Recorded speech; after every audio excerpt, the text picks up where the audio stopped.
Hello. It seems like a very long time since I've done this, so welcome back to UnKind TV.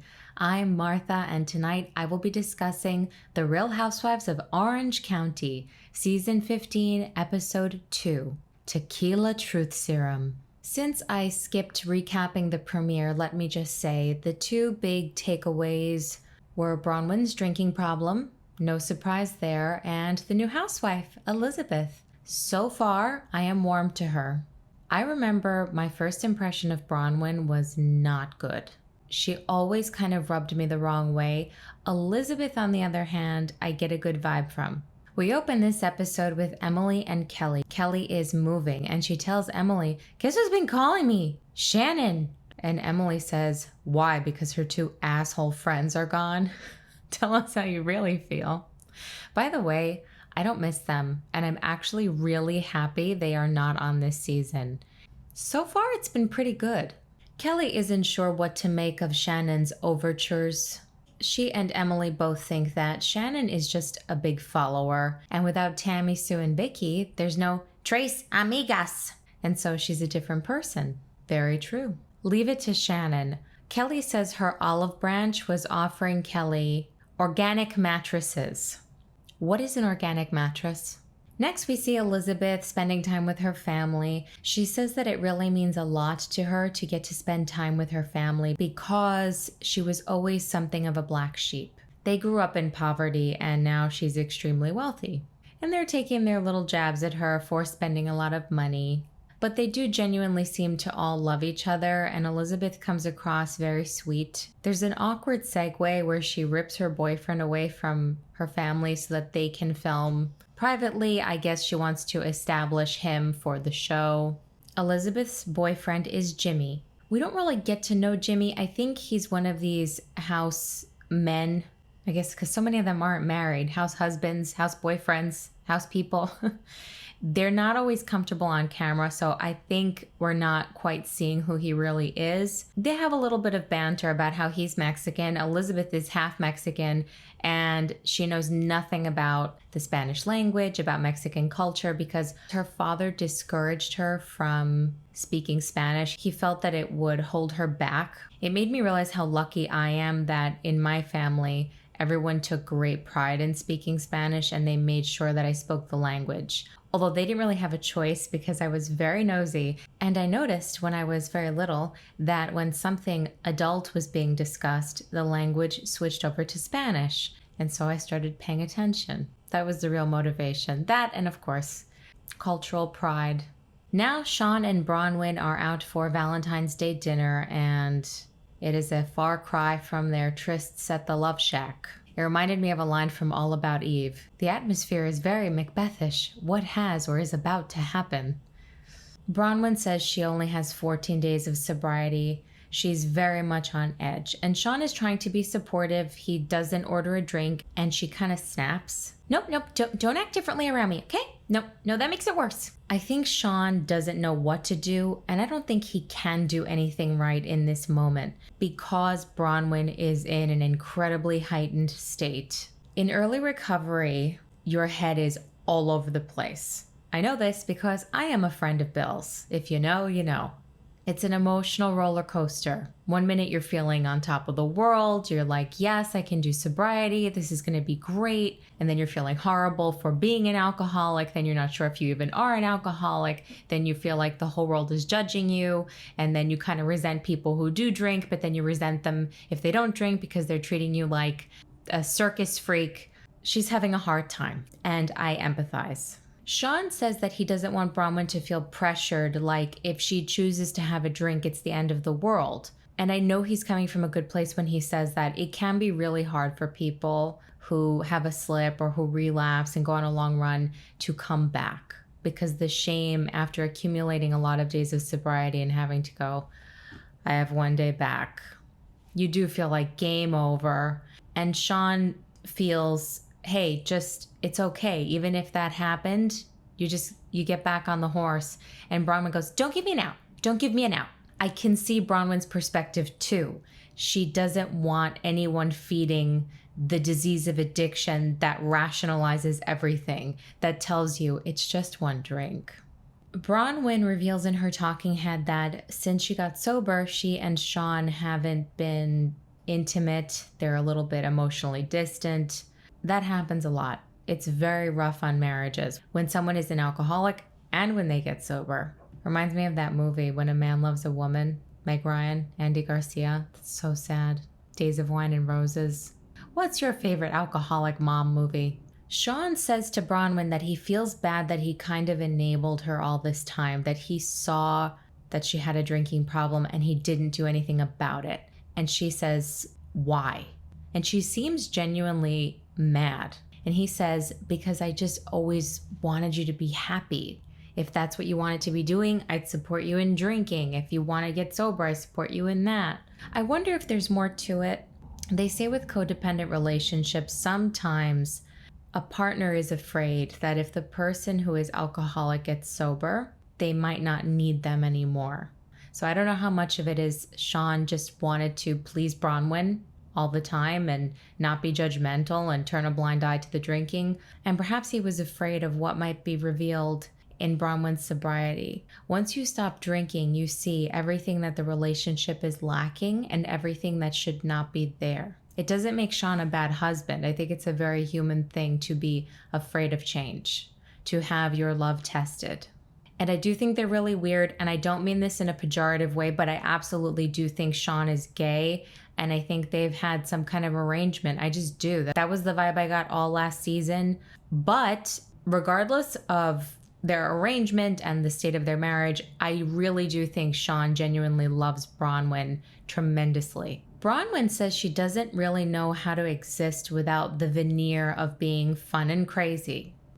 I think we all kind of saw through that though. I know I did. I felt like that was a big put on. She has crazy eyes. You know what I mean? She always had this look to her like there's something boiling right under the surface. She's not just some party girl. Braunwyn says she's afraid she's going to lose friends in sobriety because so many of them are used to drinking with her. But you know what, Braunwyn? Any friends you lose because you decided to get sober are not friends. You have to rethink your definition of friends. Maybe in Ramona Singer's world, those are friends, but in everybody else's world, those are acquaintances. Your real friends will still be there and will have your back. Next, we see Shannon Bedore having something of a business meeting. She is developing a lemonade to add to her company. I don't quite understand it. They're picking out the bottles that they want to put the lemonade in. Shannon says that she put everything into her business, all her divorce money, and she has a lot riding on the success of this business. She even says she doesn't want to look at the kids one day and say, sorry, I blew it all on a dream. By the way, I'm so happy the hands of Shannon Bedore are back. Why does she do this? That sounds like a very scary gamble, Shannon. Shannon expresses a lot of gratitude for her current boyfriend, John. He's enthusiastically behind her all the way. We get flashbacks to David Bedore crapping all over Shannon's business. It is good to see her looking happy.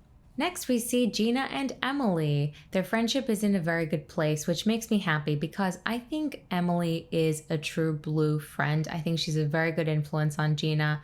I think she's the kind of person who tells you the hard truth when you need to hear it, but knows when not to be too judgmental. And I think she genuinely loves Gina very much. And I think Gina is good for Emily in that she keeps her a little bit more silly. She helps her loosen up. They make a good pair. We learn that Gina and Braunwyn aren't speaking. Emily and Gina are making fun of Braunwyn, but Emily is very careful not to reveal Braunwyn's secret because at this point, nobody knows that Braunwyn has stopped drinking or called herself an alcoholic, really except for Emily. So I have to give credit to Emily for not spilling the beans to her best friend. Gina has heard that Braunwyn has been making fun of her for renting a small condo, which is not nice. And then Gina and Emily proceed to get wasted. I was nauseated watching how many shots they did. And then they continue to make fun of Braunwyn, but now they're really, really, really drunk and it's quite funny. Gina's like, oh yeah, you rent an 8,000 square foot house. You're an asshole. I think when Gina gets drunk is when her raging bull Robert De Niro voice comes out. You're an asshole.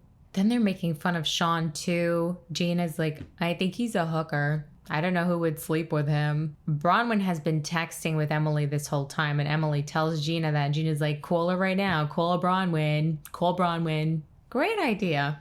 So Gina gets on the phone with Braunwyn. She's like, hey, Braunwyn, I hear you taking shots at me. And Braunwyn is mad. She's like, I have been taking shots because you've said some horrible things about my husband. Maybe all that bleach went to your brain. All the bleach from when Gina really, really destroyed her hair last season. And Gina's like, oh yeah, that insult that people have been saying for 20 years. She's right that it is kind of an outdated diss. I remember Joan Rivers making those kinds of jokes when she had her old face. Braunwyn says she's not going to do this over the phone and insists that they meet face-to-face to have a conversation, and she hangs up.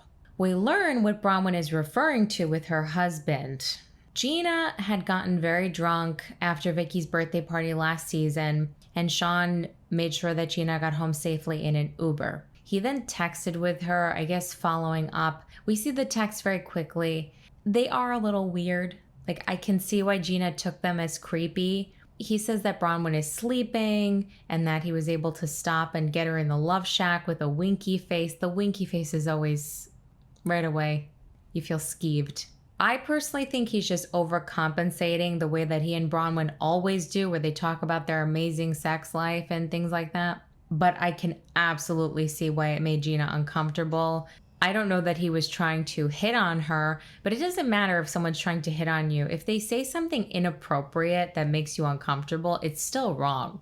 Making jokes about sex with someone you're not close to, someone who is your wife's friend, making sure you include in the message that your wife is sleeping while you're texting this can absolutely make someone feel very uncomfortable. On the other hand, I can see why Braunwyn didn't appreciate Gina running her mouth and showing the text to Tamara, of all people.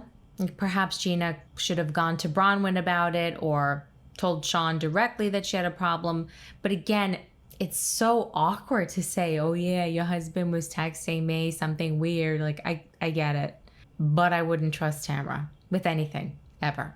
Then Gina calls Braunwyn back because she's looking for a fight. She's drunk. Braunwyn is just firing off at her like a machine gun mouth. And Gina goes, I love you, soliloquy. And I'm like, did you just say soliloquy? Yeah, soliloquy. Emily says in her talking head that this is all Tamrat's fault. I tend to agree. She essentially says, why doesn't Tamara get a life, right? She's not on the show anymore, and yet she's still stirring the pot behind the scenes, telling Gina what Braunwyn said about her, telling Braunwyn what Gina said. I think Emily even says she's Lucifer, operating from hell. And now we're back with Kelly. Kelly is on the phone with her mom. She's venting about Jolie. Look, Jolie's coming of age. She's a teenager. All the things Kelly's complaining about are typical teenage behaviors, especially when your mom is on Real Housewives and you have seen a lot. Kelly says that she always wanted to be the opposite of her own mother, and that the older Jolie gets, the more Kelly finds herself behaving like her own mom. Don't we all, Kelly? Don't we all? Kelly's worried that Jolie might be drinking, and she tells her mom, you know what they say, monkey see, monkey do. Maybe I shouldn't be drinking in front of her. Maybe. That's a good starting point. Not that I think there's anything wrong with having a drink in front of your kids or in the presence of your kids, but I'm saying if Kelly feels like maybe it's problematic, she's probably right. She knows her daughter better than any of us do. Now Braunwyn and Elizabeth are shopping. Braunwyn explains to Elizabeth that she has a problem with Gina because Gina said some shady things about her husband. Braunwyn doesn't explain that. She kind of just makes it seem like Gina was talking badly about Sean for no reason. It's a little bit manipulative because Elizabeth and Gina have not met yet. And Braunwyn is making sure that Elizabeth already knows something negative before she even gets to meet Gina. I don't like that. We were just talking about trying not to be like our moms. Well, Braunwyn, that was a very Dr. Deb move. Just slipping into the conversation something bad about someone that you're having a conflict with because they're meeting someone new and you're already trying to get an ally. Elizabeth is talking to Braunwyn about her family, and Braunwyn says, do you get along with your mom? Interesting question. And Elizabeth says, oh yes, she's my rock. She went through so much with my alcoholic father. Did you hear that? Alcoholic father. Production told me to say that. Production's telling everyone you have a drinking problem. This is scripted. They prompted me to mention alcoholic father. This is ridiculous. Of all things, I mean, this conversation, do you get along with your mother? Oh yes, she went through so much with my alcoholic dad. Dear Bravo writers, and yes, these shows do have writers. Make no mistake. Could you please do a better job of concealing when we're being played, when you're moving the plot along? Don't make it this obvious. But anyway, whether this is scripted or not, it really affects Braunwyn, and Braunwyn discloses that her own father was an alcoholic, and he died of drinking. And Elizabeth says so did her father. He drank until all his organs shut down. This is very sad.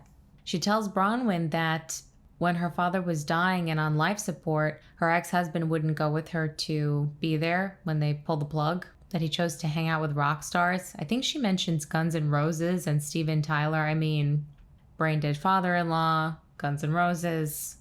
I'm just kidding. That's horrible. Now, I don't know if Elizabeth knows that Braunwyn has a drinking problem or if production just told her to mention alcoholism. And she's like, okay. But she says, anyway, sorry about your dad. What's with all these alcoholics? This is darkly funny. I really do feel bad for Braunwyn. I know what she's going through on some level. I've been there. But this is a little bit funny. What's with all these alcoholics? And Elizabeth even says that she's trying to lay off the booze because she was drinking way too much going through her divorce. And Braunwyn says in her talking head she's not ready to share, and that the only reason she told Emily is because Emily was the only one who had called her out on having a drinking problem. She's not ready to open up about this. 2 hours later, Braunwyn is in bed crying. She was really thrown for a loop by her meeting with Elizabeth. She tells Sean that everything Elizabeth said about having an alcoholic father felt like a slap in the face. And she's upset because she feels like maybe she's not strong enough to handle sobriety, that she really thought she would be able to do it, and she wants to drink so badly. You know, this is why meetings are helpful. Not for everybody, not telling anybody what to do, but in this regard, having people who get it and who can be there for you when you need to pick up the phone, or having a sponsor. That's what Braunwyn's missing right now. Then we jump forward another couple of hours. Braunwyn is getting ready to meet Shannon, and we learn that Braunwyn has just been told that her lovely mother, Dr. Deb, decided to call Tamra, of all people, and let her know about Braunwyn's drinking problem. What a horrible, vile scumbag Dr. Deb is. She has now forced Braunwyn's hand. What a classic narcissist. Now we get another kind of darkly comedic scene. Braunwyn's in the car with Shannon, and she's fishing to see if Tamra told Shannon about Braunwyn having a drinking problem. She assumes she must have because they all tell each other everything. But Shannon is legitimately clueless. Braunwyn says that she's got a lot going on, and Shannon goes, "Are you still doing your cleanse?" And Braunwyn says, "I love how you say cleanse because you know I'm lying about being on a cleanse." And then she says, "I'm not on a cleanse, I'm just not drinking." And Shannon lights up. She's like, "Oh, my theory. I knew Braunwyn was pregnant." Yep, she gets to talking and she's like, "I pick up on things. I know, baby number 8 is coming." So Shannon turns to Braunwyn when Braunwyn says that she's not drinking because she thinks the next thing is going to be, "I'm pregnant." She goes, "Well, that's exciting." And Braunwyn goes, "I'm not pregnant, I'm an alcoholic." Shannon, jaw floor. And she even had a pregnancy test with her. She wanted, I don't know why. I guess this was like her Columbo moment, in a cute way. She was going to be like, "I know you're pregnant. Take this test on camera." But no, I'm not pregnant. I'm an alcoholic. Shannon is completely gobsmacked, and Braunwyn tells her why she had to disclose it now. She says she wasn't ready, but her mother blackmailed her. Dr. Deb told Braunwyn, "If you don't say that all the stuff you said about me last season wasn't true, I will tell everyone that you have a drinking problem." Braunwyn says she may never speak to her mother again over this. They had just been kind of getting back to a good place. And you know what? Look, I'm not quick to tell anybody that they should cut off their mom. Everybody's situation is different. But in this instance, this is so toxic. And for someone in recovery, not only is it toxic, this is a trigger. This is the kind of person, they tell you in AA that you have to change people, places, and things. And so, for example, Braunwyn hanging out and partying with people, those are people who shouldn't really be around her anymore because they're associated with her old life, with drinking. Her mother seems like her biggest emotional trigger. And I think her mother wants to see her fail. Nobody who loved their child would do something like this. And Braunwyn even says, I'm realizing she probably doesn't love me in the way that I love her. No, she doesn't. That's not someone you need in your life. And in recovery, you have to surround yourself with positive people who have your best interests at heart, not people who are sitting there waiting for the fireworks, waiting for you to fall off the wagon, doing things intentionally to sabotage you. I hope she is able to cut all ties with Deb. That doesn't mean the kids can't see her, whatever their arrangement may be, but Braunwyn cannot be around that, not if she's going to get sober. And I think all the therapy in the world wouldn't be enough to repair this relationship because Deb is a black hole. All last season, we saw her emotional abuse of Braunwyn on camera. So I'm very confident in saying that. She's just a full-blown narcissist. There's no getting better from that. She's just a jerk who went to Burning Man and decided to put on this fake persona of being this enlightened hippie. And she's really just a raging elitist narcissist who doesn't give a damn about anything but her image. And I think everything Braunwyn said about her upbringing was 100% true. Sorry for the tirade. It's so wrong. When they are at dinner, Shannon doesn't get a drink and Braunwyn starts again saying, don't treat me differently. And Shannon says, I'm not. And she opens up and says that she had alcoholics in her family and she went to Al-Anon. For those of you who don't know, Al-Anon is very similar to AA, 12 steps, anonymous meetings, but it's for people who are in relationships with alcoholics, whether they are currently active or they are sober. It's a place where you learn about being a codependent and you get a lot of emotional support. It's like, it could be anything, a parent who's an alcoholic, a partner, a child. It's very helpful. Shannon is sharing that Al-Anon was very good for her, and I think she's trying to encourage Braunwyn to go to meetings because Braunwyn hasn't been. And it seems like Braunwyn really does need to go to AA. I personally think she should go. It doesn't mean anything. Just because you go to a meeting doesn't mean, yep, I'm officially an alcoholic. It just means you're going. Just see how you feel. That's what I would tell someone in Braunwyn's situation. Just go. You can sit in the back and listen. You don't have to talk to anybody. Just see how you feel. Maybe you will want to talk to someone. It's a place where you can get the strength that you need from people who have this disease in a way that people who don't have it, no matter how much they love you and no matter how much they mean well, they'll never understand addiction and specifically alcoholism. Don't get me wrong, AA has its problems like everything else, but for someone in her shoes, it can be incredibly beneficial. And now it is Annabelle's birthday party. Emily is telling Shane that she's nervous about having Braunwyn and Gina there. She says she did not reveal Braunwyn's secret, but she feels funny about it. And all Shane says is, so you had the brilliant idea to invite them both here today. Braunwyn arrives with Sean. She makes it very clear that she does not have any interest in fighting at a kid's party. That's good. I would expect nothing less. This is not New Jersey where we brawl at the christening. Elizabeth is so funny. We keep seeing her interactions with people. You know, when you're new, you don't know anyone, you're just like either a wallflower or you just kind of jump in and be your weird self. That's Elizabeth. She grabs the kid. She's like, this is so nice. It almost makes me want to have a kid. Like this much. You're my kid for today.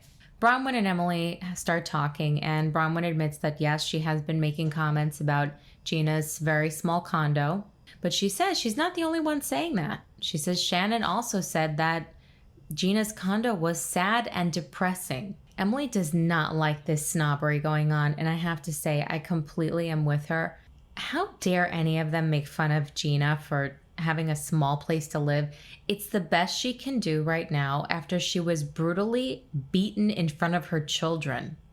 We all saw her at that reunion, how broken she was. I mean, that was really hard to watch. Gina was very brave in being so open about what had happened to her with Matt. You know, she put it all out there on a national TV show. That is not easy. And who knows, you know, how many women are in situations like this who heard Gina's story and maybe felt inspired to get help before it gets that bad. This group just has such nerve to make fun of someone like that, who's rebuilding, who's using her own money. She's not getting money from her husband. Don't make fun of her. For that, you can make fun of Gina for so many things. But to make fun of her, it's also not like Gina is someone who lives above her means and you're making fun of her because she acts like she has so much money when she doesn't. Like, she literally just is living in a small place because that's what she can afford, because she was a battered woman who escaped a horribly abusive situation and she's holding it together. What is there to make fun of about that? Cut to Elizabeth just on her own, banging a couple of keys on a piano and going, "That's all I got."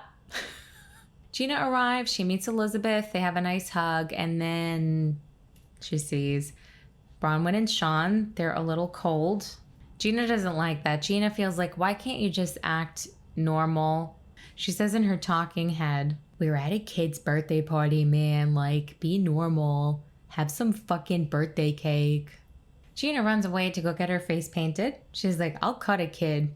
This is mostly uneventful. Gina and Elizabeth are hitting it off. Sean tells Braunwyn privately that he felt uncomfortable seeing Gina, but that he doesn't have any ill will as long as she apologizes. I don't like that. I get that he probably thinks that's the kind thing to do. He thinks it's the right thing to do to say, "Oh yeah, I'll let it go if she just says sorry." Sean, the thing to say is, "I'm sorry I made you uncomfortable.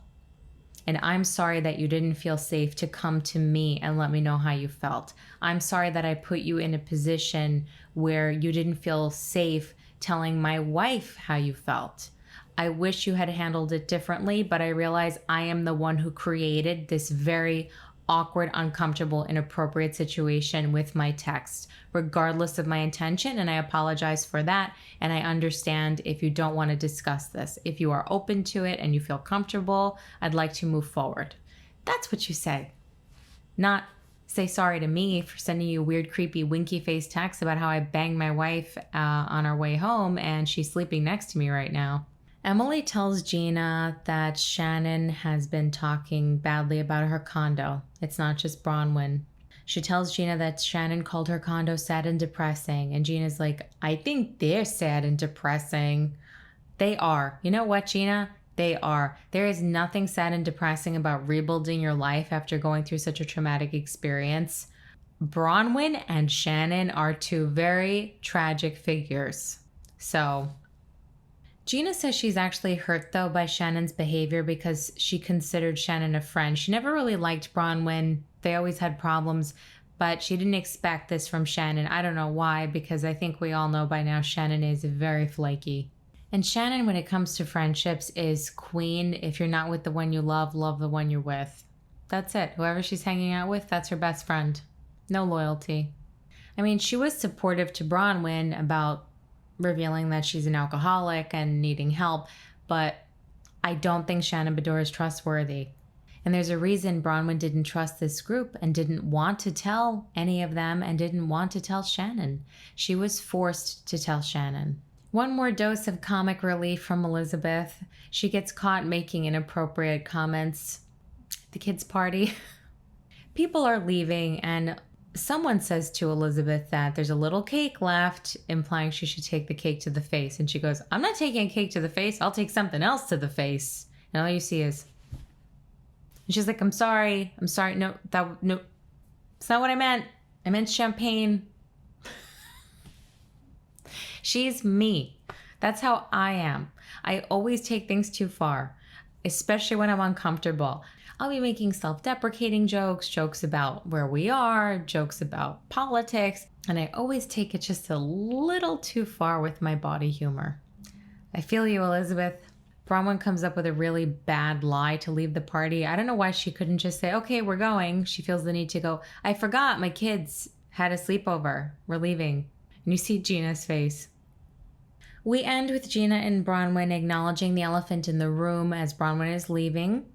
They say they will talk at a different time. They didn't want to do it at a kid's party. And as Gina says, they share mom respect. And that is where we leave off. Thank you so much for watching. As always, I like to know what you thought of the episode, so let me know in the comments. Please give this video a like and subscribe if you haven't. You can follow UnKind TV on Instagram and Twitter. And if you're looking for more information about the channel, you can find that in the description box below every video. I will let you know in the coming weeks what else I will be covering, but for now, I will be continuing to recap OC. So I will see you next time for my recap of episode 3. Bye!